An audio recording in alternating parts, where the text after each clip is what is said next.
But this is an important point in our campaign, because today we launch our manifesto. This is a detailed signposting for the future of our country, a future which is transformative compared to the situation we have at present. It goes into all areas of Scottish society. It sets out the campaigns we're running now to secure justice for the Scottish people. It sets out the plans we'd have in the Scottish Parliament after the next Scottish Parliament elections, and it sets out the plan for an independent Scotland. It's not a final document. We'll present that at the Scottish elections in 2 years' time. But it sets Alba out as the radical party of Scotland, the party which is saying yes to Scottish independence in this election campaign.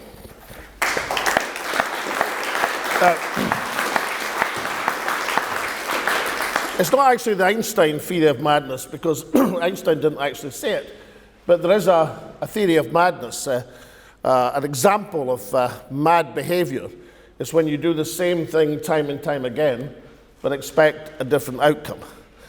And that is the trap which the Scottish National Party have now got itself into in beseeching Westminster to grant a referendum time and time again and getting the same answer. In this campaign, it's been pre-answered. It's already answered by Rishi Sunak, no, and it's been pre-answered by Sir Keir Starmer, no. That is not now the route forward to Scottish independence. And we set out on page 8 of this manifesto what is the route, what is the way forward. And that is to use each and every election in Scotland as providing the opportunity for a popular mandate for independence for our country. And that is what Alba are doing in this election campaign. We are signposting the way forward, because we don't want to wait till 2 years' time till we introduce that argument to the Scottish people.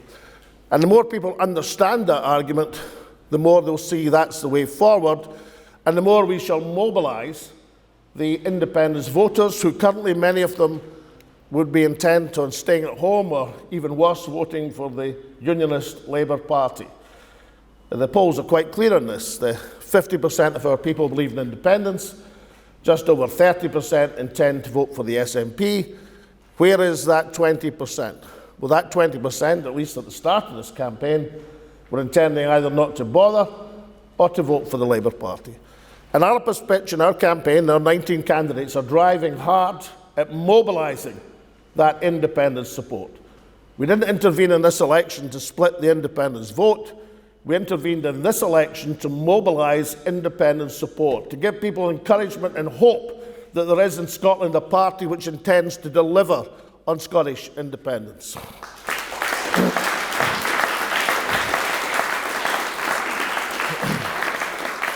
Now, the most appropriate election to find that mandate is the Scottish elections, and the most appropriate vote is the second vote, the list vote. It is our ambition to take 15%, a minimum of 15% of that vote, around 24 seats, in 2 years' time at the Scottish elections, to be part of a nationalist majority in that Parliament, part of a nationalist government, which will then proceed in the way that we've outlined. That will be the mandate, a popular vote mandate, a majority of the votes on that second vote to give the mandate and legitimacy of the independence campaign. And we outline in this document how you mobilise the domestic and international pressure to bend Westminster to the will of the people of Scotland. Sometimes when I listen to some nationalist politicians, as if Westminster was this all-powerful organisation, the fount of all wisdom, the organisation which either has a veto itself on the future of Scotland. It's not.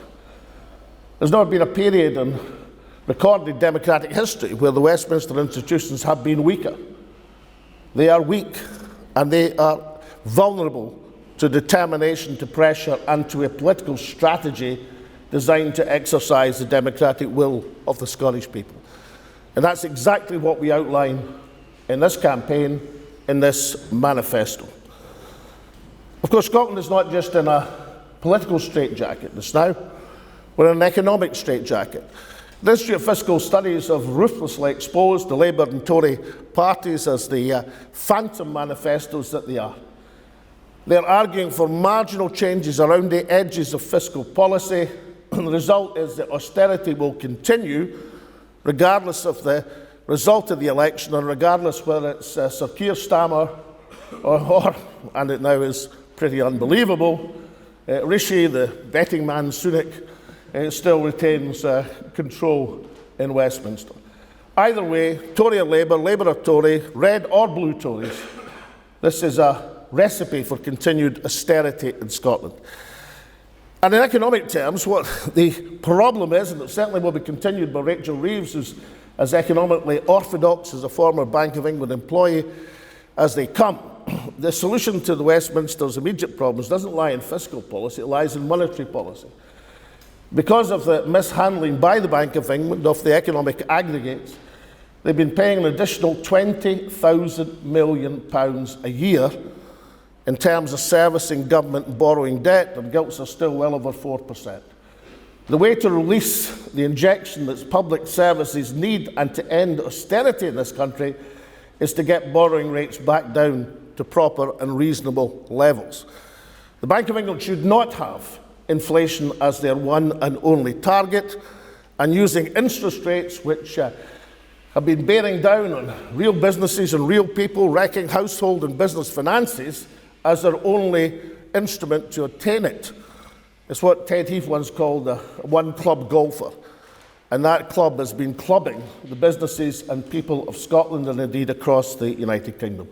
So in this manifesto we lay out what would be needed in terms of what would be released in terms of fiscal manoeuvrability and what objectives that the Westminster government would be wise to pursue, many of which incidentally have already been achieved in Scotland. I can't help note in passing that every time I see a list of SNP government achievements, most of them seem to be backdated more than 10 years in terms of any.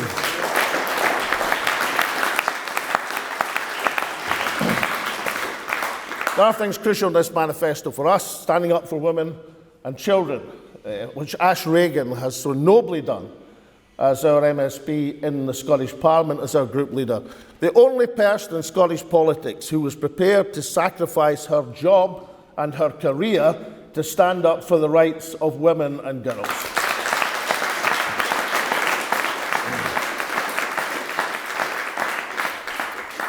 Well, Ash unfortunately is indisposed today, can't be with us, but Neil Hanvey is with us, the Member of Parliament who stood up for Scotland's right of self-determination and the sovereignty of the Scottish people.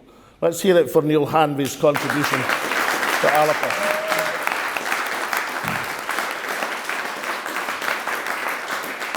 And Kenny McCaskill is with us, the candidate who, probably alone with his Alba colleagues, has stood up for the essential principle that no self-respecting country, apart from the fact no rational country, who's a major oil and gas producer, would allow its sole refinery to close. If every Scottish MP, and in particular every MSP and every government minister, was standing up for Grangemouth in the way that Kenny McCaskill is, we'd have a totally different perspective.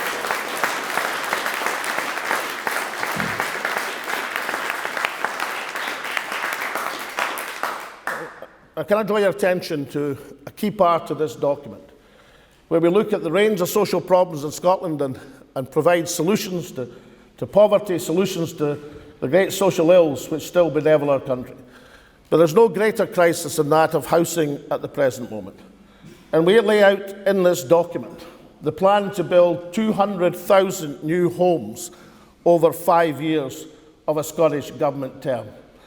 Today and recently, the statistics show a story that new starts in Scotland are falling to the levels of the 1980s, when there is a housing crisis of extraordinary proportions.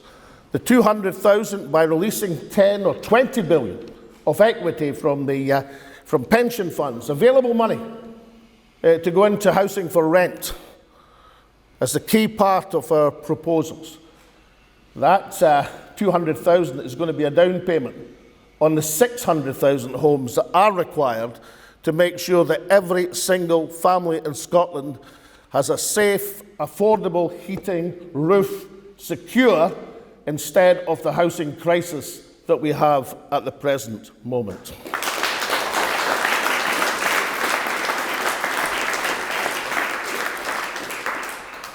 So Alba, every vote for Alba is counted for Scottish independence in this election.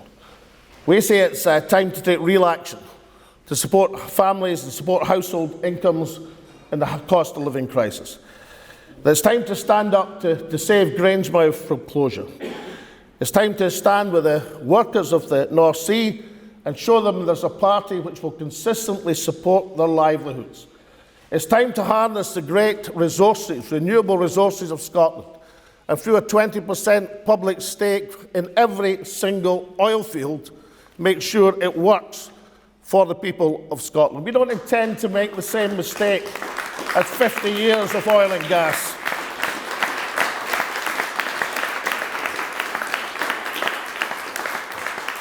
Through Alba Energy, we'll harness the power of Scotland and make it work for the people of Scotland. And we don't need a crystal ball to show how important that will be to the economic and social life of Scotland. We just need to read the book Across the North Sea and see how a country should handle a major, extraordinary resource. And this will be our second chance, which Alba intend to seize for the people of Scotland. These are our proposals. An exciting manifesto, a radical manifesto. We are the agents of change in this election. A manifesto which will signpost the way to the future. But I tell you, in 2 years' time, these ideas will sweep this country, and we will take Alba into a nationalist parliament, into a nationalist government, which will deliver independence for our country. Thank you very much.